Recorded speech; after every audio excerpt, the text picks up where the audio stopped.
আনন্দবিড়িতে সবাইকে স্বাগতম। তাক লাগিয়ে দেওয়া এরকম অদ্ভুত ভাস্কর্য দেখেছেন কখনো? শক্ত পাথর দিয়েই তৈরি হয়েছে এই ব্যাগ। মুখে একটি চেন, খুললেই পয়সা। কোথাও আবার হ্যাঙ্গারে রাখা একটি ছোট সোয়েটার, কোথাও তাস। কিনবেন নাকি? ইচ্ছে করলেও কিনতে পারবেন না। এগুলো বিক্রয়ের জন্য নয়, এগুলো আসলে কয়েকটি ভাস্কর্য। নিজের চোখে বিশ্বাস করতে না পারলেও এটাই সত্যি। কিন্তু কে বানান এমন অভিনব ভাস্কর্য? চলুন দেখে নেওয়া যাক এই গ্যালারি থেকে। ইনি জাপানি ভাস্কর হিরোতোশি ইতো। পাথর দিয়েই খেলার ছলে তৈরি করেছেন এমন সব অসাধারণ শিল্প। তাই স্থানীয়দের কাছে তিনি স্টোনম্যান নামেই বেশি পরিচিত। জাপানের মৎসুমতো শহরে তার বাড়ির পাশেই রয়েছে নদী। সেই নদীর ধার থেকে হালকা ওজনের এসব পাথর জোগাড় করেই হিরোতোশি, আর সেই পাথর দিয়েই বানিয়ে ফেলেন এমন সব অদ্ভুত স্কাল্পচার।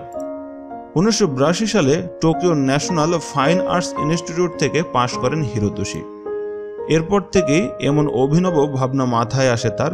নদীর পাশ থেকে পাথর কুড়িয়ে এনে বাড়িতেই শুরু হয় শিল্পচর্চা। এই কাজে সাধারণত গ্রানাইট বা মার্বেল জাতীয় স্টপ রক ব্যবহার করেন ইতো। বেশিরভাগ সময় পাথরটিকে তার আসল আকৃতিতে রেখেই তার মধ্যে নিজের ভাবনা যোগ করে স্কাল্পচার বানান তিনি। কোনো রং ব্যবহার করেন না, তবে নানা ধরনের যন্ত্রপাতি, মেটাল, কৃত্রিম দাঁত, শামুক, ঝিনুক, দড়ি প্রভৃতি ব্যবহার করেন। স্টোন চিপস, বালি, সিমেন্ট এবং রাজমিস্ত্রির ব্যবসার সঙ্গে মূর্তি তৈরি, স্মৃতিসৌধ তৈরির ইতো পারিবারিক ব্যবসা। ছোট থেকে পাথর নিয়ে খেলতে খেলতেই পাথরকে ভালোবেসে ফেলেছিলেন হিরোতোশি।